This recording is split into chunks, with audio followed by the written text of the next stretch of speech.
Dalam nama Bapa dan Putra dan Roh Kudus. Amin. Shalom Alehim. Berjumpa lagi dengan saya pada perenungan hari ini tanggal 27 Maret 2022. Kembalilah anakku yang hilang. Hari ini merupakan hari Minggu Prapaskah yang keempat. Bacaan liturgi hari ini diambil dari bacaan pertama kitab Yosua 5 ayat 9a dilanjutkan dengan ayat 10 sampai dengan 12. Bacaan kedua 2 Korintus 5 ayat 17 sampai dengan 21 dan Injil Lukas 15 ayat 1 sampai dengan 3 dilanjutkan dengan ayat 11 sampai dengan 32. Saudaraku yang terkasih di dalam kasih Kristus, saya ingin share bagaimana besarnya kasih seorang bapa terhadap anaknya yang telah berbuat kesalahan, saudara.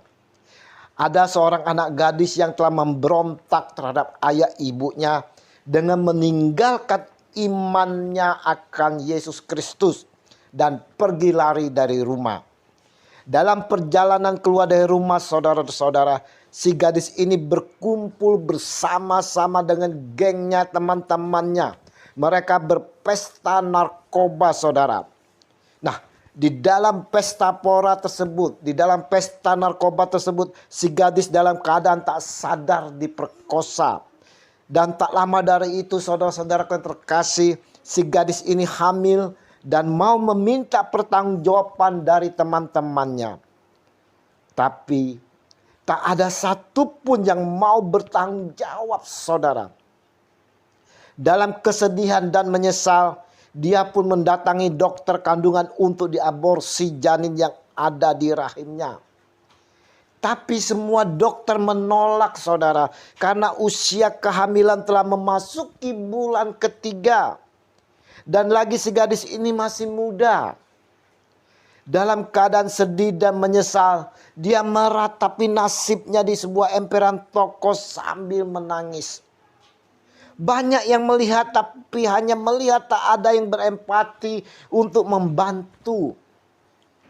Ketika itu saya lewat dan kasihan serta berempati. Saya berdialog dengan ibu muda ini. Awalnya, saudara, ibu muda ini takut dan tak meresponi saya. Tapi akhirnya dia mau diajak berdialog. Setelah panjang lebar bercerita, saya sarankan untuk kembali ke rumah orang tuanya. Dia takut, tapi saya meyakinkannya dan saya akan menjaga badan jika dipukul oleh orang tuanya. Singkat cerita, saudara-saudaraku, ibu muda ini saya ajak dia pulang ke rumah. Sesampainya di gang rumahnya, tetangga melihat dan melaporkan kepada orang tuanya. Maka saudara-saudaraku yang terkasih, ayahnya pun bergegas lari menghampirinya. Apa yang terjadi? Ibu muda itu dimarahin, dipukul? Tidak, saudara. Justru anak ini dipeluk dengan penuh kasih sayang. Ibunya yang sedang sakit, yang saat kepergian si anak ini, dia sakit, tak bergerak dan hanya tiduran di ranjang. Saat mendengar anaknya pulang, saudara-saudara, tiba-tiba bergegas bangkit lari dan menghampiri anaknya. Anaknya pun dipeluk dengan penuh kasih. Saudaraku yang terkasih di dalam kasih Kristus, Injil Minggu Prapaskah keempat hari ini menceritakan tentang anak yang hilang, saudara. Kisah ini sering kita dengarkan, sering dikhotbahkan, saudara-saudara. Anak yang hilang dalam Injil hari ini melambangkan anak-anak Tuhan yang telah menjauh, yang telah memberontak dan jatuh di dalam dosa. Kita semua, saudara-saudara, termasuk anak-anak Tuhan yang terhilang karena telah jatuh di dalam dosa. Kisah sharing saya di atas terlihat bagaimana sangat kasihnya Bapa secara biologis dalam dunia menerima kembali anaknya yang terhilang. Apalagi Bapa kita di surga, saudara, yang Maha Rahim, mau menerima kita yang berdosa.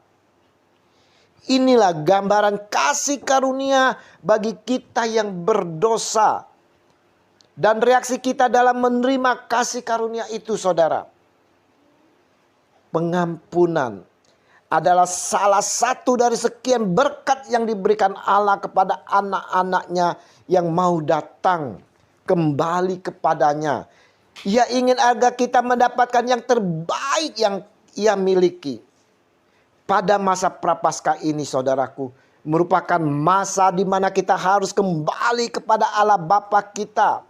Kita mau kembali ke rumah kita, berjumpa kembali dengan Bapa kita yang Maha Kasih. Allah Bapa merindukan saudara-saudara, merindukan kita semua yang berdosa untuk kembali kepadanya. Allah mau menerima kita sebagai anak-anaknya, saudara, tanpa menghakimi. Justru Allah merancangkan yang terbaik bagi kita. Bagaimana dengan kita saat ini, saudara? Maukah kita sebagai anak-anak yang terhilang mau datang kembali kepada Allah Bapa? Mau kembali ke rumah menjumpai Bapa kita? Kita mau seperti kisah anak hilang dalam Injil hari ini, di mana dia menyadari akan kesalahannya. Dan dia, saudara, di dalam Injil mengatakan, aku akan bangkit dan pergi kepada Bapakku dan berkata kepadanya, Bapa, aku telah berdosa terhadap sorga dan terhadap Bapa. Lukas 15 ayat 18. Saudaraku yang terkasih, adakah kita menyadari, saudara, atas kesalahan dosa-dosa kita? Maukah kita bangkit, saudara, saat ini, saudara, mau maju melangkah untuk datang kepada Allah Bapa yang penuh Maha Rahim? Mau mengakui atas kesalahan dosa, kesalahan-kesalahan kita, saudara, seperti kisah hari ini. Bapa, aku telah berdosa terhadap sorga dan terhadap Bapa. Saudaraku yang terkasih, jika kita mau kembali dan menerima kasih karunia Allah Bapa, saudara, maka kita harus menjadi ciptaan baru. Seperti Rasul Paulus sampaikan di dalam bacaan 2 hari ini, saudara-saudara. Jadi siapa yang ada di dalam Kristus, ia adalah ciptaan baru. Yang lama sudah berlalu, sesungguhnya yang baru sudah datang. 2 Korintus 5 ayat 17. Hidup adalah sebuah perubahan dari lama menjadi baru. Dan perubahan bukanlah suatu perubahan sampai terjadi perubahan. Intinya, saudara-saudara, kita harus berubah 180 derajat, mendekati Yesus dan mengikuti Yesus. Kita harus melepaskan segala keterikatan kita dengan dosa, segala karakter dan sikap perilaku dan perbuatan yang lama. Kita rubah menjadi hidup menurut firman. Renungan hari ini, saudara-saudaraku yang terkasih, dalam masa Prapaskah, masa olah batin yang kita jalani dengan melakukan puasa, pantang, dan mati raga. Kita mau menyadari atas kesalahan kita, dosa-dosa kita, saudara, dan kita mau bangkit dan maju melangkah ke depan, berlari, saudara, berlari mendekati Tuhan Yesus. Akui segala kesalahan dan dosa kita. Mari, saudara-saudaraku yang terkasih, kita sebagai anak yang terhilang, kita mau menyadari apa yang telah kita perbuat dan kita mau meninggalkan semuanya. Harus ada perubahan di dalam kehidupan kita sebagai anak-anak Tuhan. Dan kita mau menjadi ciptaan baru yang telah diampuni dengan meninggalkan manusia lama dan hidup menurut Roh Kudus. Bersatu dalam Kristus menjadi manusia baru. Kemuliaan kepada Bapa dan Putra dan Roh Kudus. Seperti pada permulaan, sekarang, selalu, dan sepanjang segala abad. Amin. Dalam nama Bapa dan Putra dan Roh Kudus. Amin. Selamat berhari Minggu. Mari kita persiapkan hati bersama keluarga kita untuk menyambut Tuhan kita Yesus Kristus di dalam pesta perjamuan Ekaristi.